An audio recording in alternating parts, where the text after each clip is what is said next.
नमस्कार, मी शीला पाटील. शिदोरीमध्ये आपलं स्वागत आहे. आज आपण पाहणार आहे मटार पुलाव.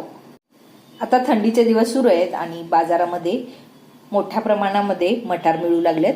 अशा ताज्या ताज्या मटारपासून पुलाव एकदम छान तयार होतो. करायला एकदम सोपी पद्धत आहे. चला तर कसं करायचं ते पाहूया. मटार पुलाव करण्यासाठी आपल्याला मटार आधी सोलून घ्यायला पाहिजे. इथं मी 1.5 वाटी मटार सोलून घेतलेले आहे. आणि आपल्याला तांदूळ वापरायचा आहे. ते तांदूळ शक्यतो लांब दाण्याचा आणि जून वापरायचा, म्हणजे पुलाव अधिक छान होतो. मी इथं 2 वाटी तांदूळ घेतलेला आहे. तांदूळ 3 वेळा स्वच्छ धुवून घ्यायचं आणि पाण्यामध्ये अर्धा तासासाठी भिजत ठेवायचं, म्हणजे पुलाव मोकळा होतो. एक मध्यम आकाराचा बटाटा साल काढून कापून घेतलेला आहे. मी इथं अर्धा वाटी दही घेतलेलं आहे. कमी आंबट असलेलं ताजं दही घ्यायचं, छान घोटून घ्यायचं. त्यामध्ये आपण बाकीचे मसाले घालायचे. 1 चमचा धने जिरे पूड, 1 चमचा बिर्याणी मसाला. बिर्याणी मसाला नसेल तर किचन किंग मसाला घालू शकता. अर्धा चमचा हळद आणि 1 चमचा लाल तिखट. सर्व मिश्रण छान एकत्र घोटून घ्यायचं. गॅसवरती कुकर गरम करायचा. कुकर गरम झाल्यानंतर त्यामध्ये 2 ते 3 चमचे तेल घालायचं आणि 1 छोटा चमचा तूप घालायचं. तेल गरम झाल्यावर त्यामध्ये 2 तमालपत्र घालायचं आणि खडा मसाल्यामध्ये 1 स्टार फूल, 1 मसाला वेलदोडे फोडून घालायचं, 1 इंच दालचिनीचा तुकडा, 4 मिरं आणि 4 लवंग.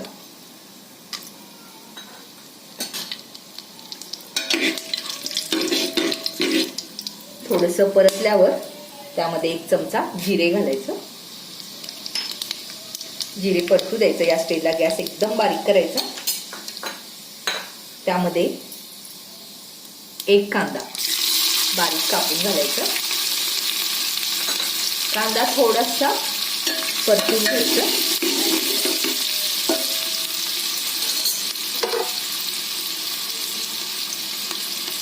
कांदा थोडंसं परतलं गेल्यावर त्यामध्ये 1 इंच आलं आणि लसूण छानसं परतून घ्यायचं.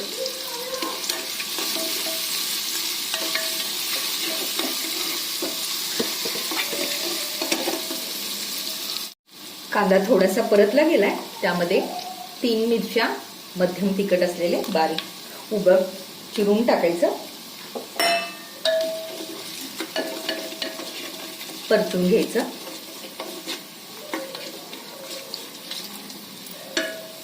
कांदा थोडासा मऊ झाल्यावर त्यामध्ये 1 मध्यम आकाराचा टोमॅटो बारीक चिरून घालायचं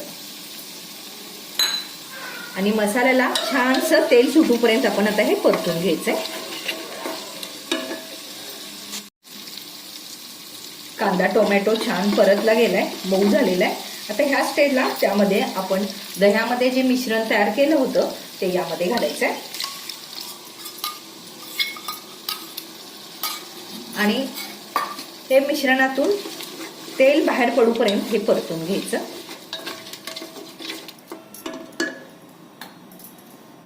मसाला छान परतला गेलाय, त्यातून तेल बाहेर पडू लागलंय.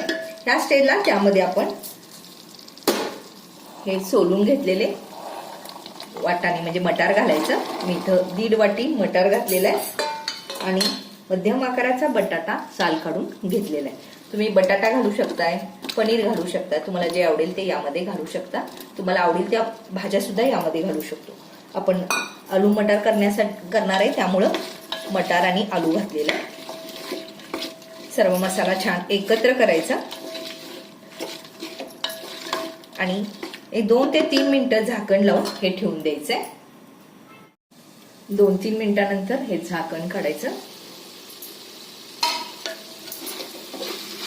तेव्हा भाजी छान परतली गेली आहे.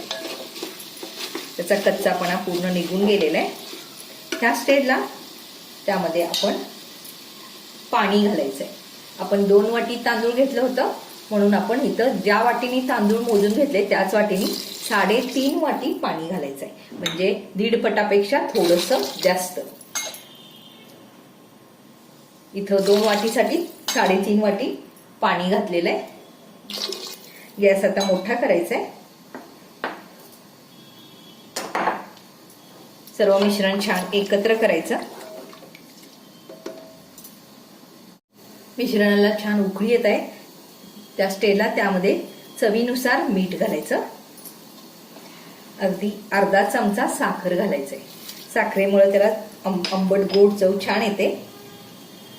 आणि अगदी 1 चमचा किंवा पाव लिंबाचा रस घालायचा आहे. पाव लिंबाचा. छानशी उकळी येऊ द्यायचं. मिश्रणाला छान उकळी आले. त्या स्टेजला त्यामध्ये आपण तांदूळ घालायचे.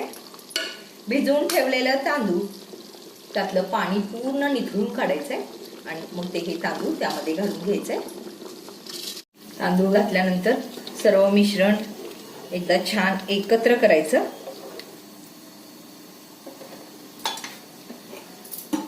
त्यामध्ये 1 चमचा तूप घालायचंय. तुपामुळे याला खूप छान चव येते.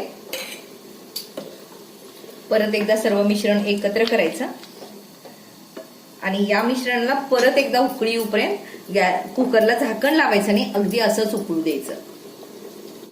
हे बघा, मिश्रणाला छान उकळी आले.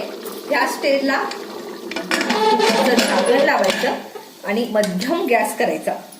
मध्यम टू हाय करून 2 शिट्ट्या करून घ्यायच्या. कुकर मधली वाफ पूर्ण निघून गेलेली आहे. आता आपण याचं झाकण काढूया. हे बघा, सर्व भात एकदा एकत्र करायचं म्हणजे छान मोकळा भात तयार होतो.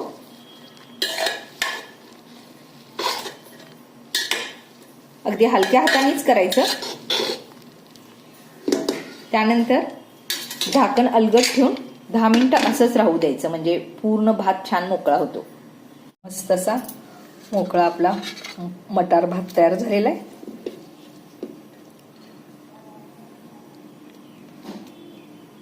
जसं थंड होईल तसा अधिक मोकळा होतो. हा बघा, मस्त असा आपला पुलाव तयार झालेला आहे. करायला एकदम सोपी पद्धत आहे आणि चवीला एकदम भन्नाट.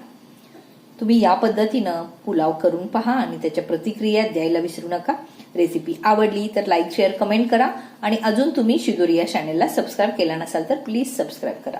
वेळात वेळ काढून माझी रेसिपी पाहिल्याबद्दल धन्यवाद. परत भेटू अशाच साध्या आणि सोप्या रेसिपी सोबत.